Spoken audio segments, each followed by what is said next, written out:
Welcome to Excel Magic Trick 1010. Hey, if you want to download this workbook 1010, click on the link below the video. Hey, in this video here, we want to see how to use the SUMPRODUCT function to multiply unit price for each one of our products times the units for each day. But we want our formula to update when we use filter to hide some of the rows, or whether we right-click hide using the manual hide row feature. All right, let's first think about multiplying and then adding two columns. So all we want to do is multiply price times quantity and then add to get a total. The sum product is great for this. Array 1, well, each one of the days will use the same unit price, so I'll highlight that 4 by 1 range. I'm going to hit the F4 key to lock it, comma, and we'll multiply by the second array. That's a relative range, 4 by 1. I can Control Enter.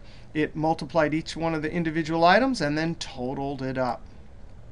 I can come to the end here and put it in edit mode, and sure enough, beautiful, it's working. We have a relative range and an absolute range. But what if we right-click hid or hide, right? Control Z. Or we use the filter. And you know, filter, you can just do amazing things with filter for your criteria. In either case, our formula doesn't update. Control Z. So what are we going to do? Well, we're ultimately going to use SUMPRODUCT to multiply the two columns with hidden or filtered rows. But we're going to have to look at two functions, subtotal and offset. Let's first consider subtotal. Now, subtotal is a great function because it specifically is programmed to ignore hidden rows, whether with filter or manually hiding. The subtotal function will not deal with hidden columns. Now, there's 11 functions, 1 to 11. 1 to 11 will not avoid manually hidden rows. So right now, if I used a 9 for sum and then came up here and right-click manually hit it, it would not ignore it. So I'm going to use the 100s. These can deal with filters or manually hidden rows. So I'm going to use 109. That way, but the function argument, whether I use the filter or right-click hide, it will work, comma. And I'm just going to look at this relative range right here. Control Enter. Right now, it's adding them all. But let's right-click hide. Sure enough, it totally updated. It is not looking at that hidden row. I'm going to Control Z. I could use the filter too. And filter is amazing, all the things. And you can filter as many columns as you want, right? 598, Control Z. So the problem with subtotal is what? It's spitting out a single number. So it's taking that range right there and spitting out a single number. So we're going to have to trick the subtotal, because the subtotal is cool if we could get it to spit out the whole column of values, but just not the filtered, I mean the hidden rows or filtered ones. So no problem. That reference argument right there, we're going to use the offset function in that argument. Now I'm going to just type right over that subtotal. We'll come back to it in just a moment. I'm going to use the offset. Offset is great. It can create a range of values. You got to give it the reference, which is the starting point. And then you tell it how many rows to go down or up and how many columns to go over, left or right from the starting position. Well, guess what? We don't care about columns because we're going to stay right here. But we want to tell it how many rows from the starting position it should go down or up. Now, we're only going to go down here because here's the trick. To get away from the range, we're going to create four separate numbers here. Now, this is a small column just for our example. So we're going to create 4 separate ranges that are all 1 by 1, 1 row by 1 column. So I want 214, 189, 410, and 375 all in their own 1 by 1 range. So guess what? For rows, I'm going to give it an array constant.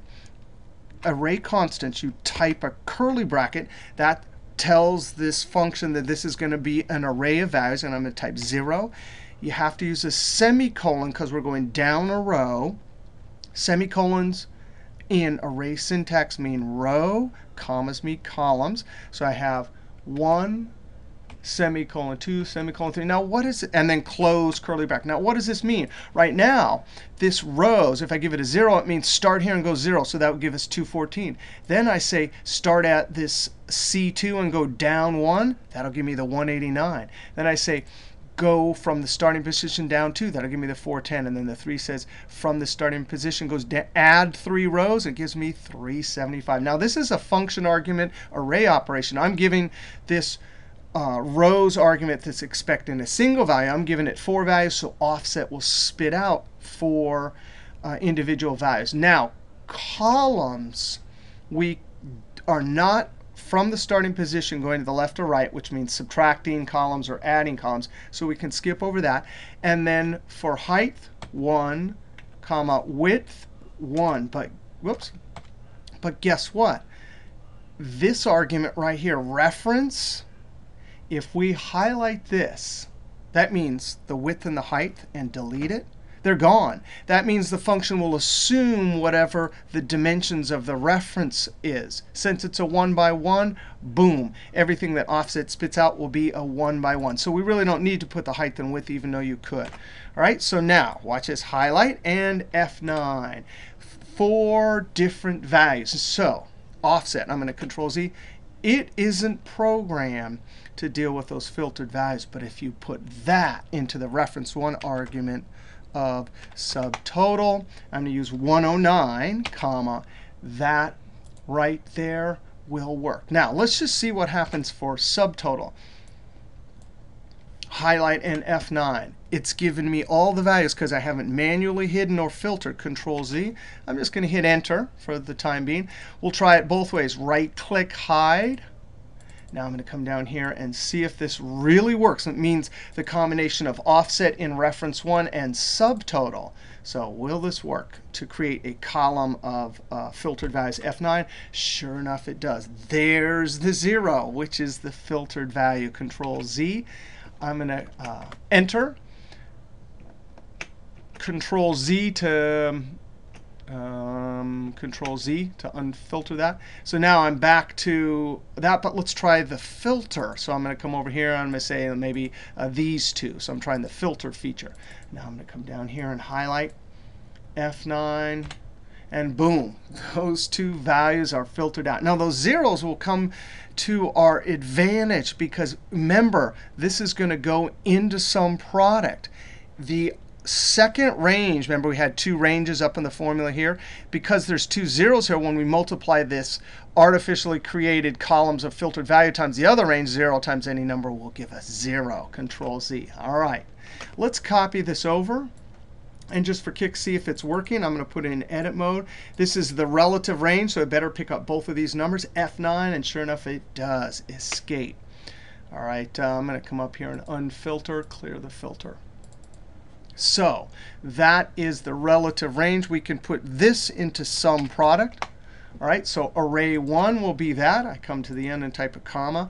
And again, since there's zeros there, for the array 2, we can just highlight the unit price. All of them F4.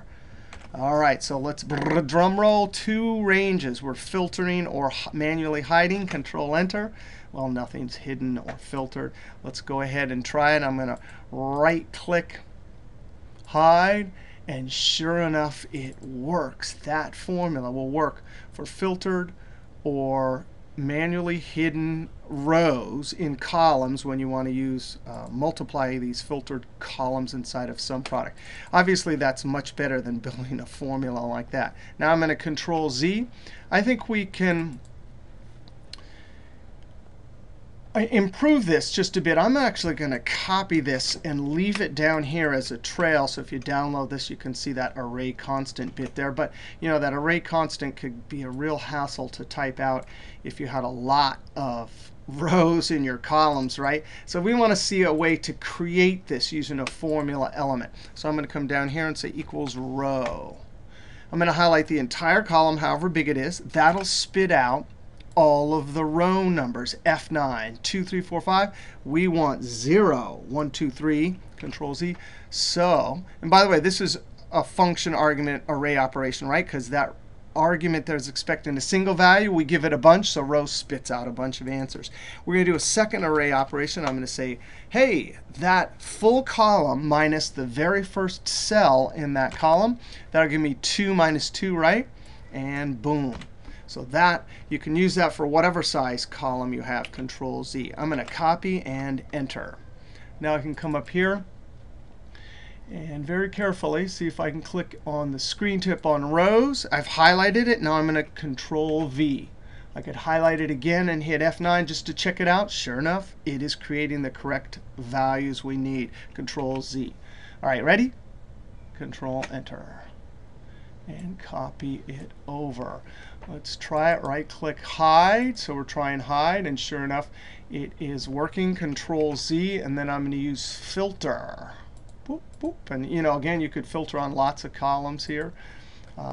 And it is working. All right, Control Z. And that is a pretty amazing formula. Let's look at it on a different data set. All right, so I've inserted a sheet called Data Set. That'll be in the workbook when you download it. We have a similar formula here with the subtotal offset, creating that one range here for price that will acknowledge any filter we make. And then the units are this range right here, array 1. So let's come over here and we'll try, hey, we just want to see Sue's sale. We want only product 1, so we're filtering. And then I love the date filters. Let's do something like last month. Wow, that's cool, right? So there we have filtered a bunch of things, and no way our formula to multiply 2 columns that acknowledges any filtered values for some product is working. Now, this had some array formula stuff in it. This is an array formula, right? If you like array formulas, I just completed a book, Control Shift Enter. Now it's July 7th. I'm shooting this video.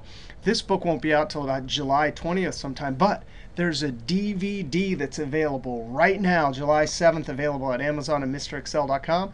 Hey, the book and the DVD are quite different products. They're supposed to work in concert together to help you learn about array formulas. The book is better at systematically listing all the aspects of array formulas, and it has a nice list of rules for you to follow when you're creating array formulas. And the DVD, although there's some similar examples, has more examples and less detail than the book.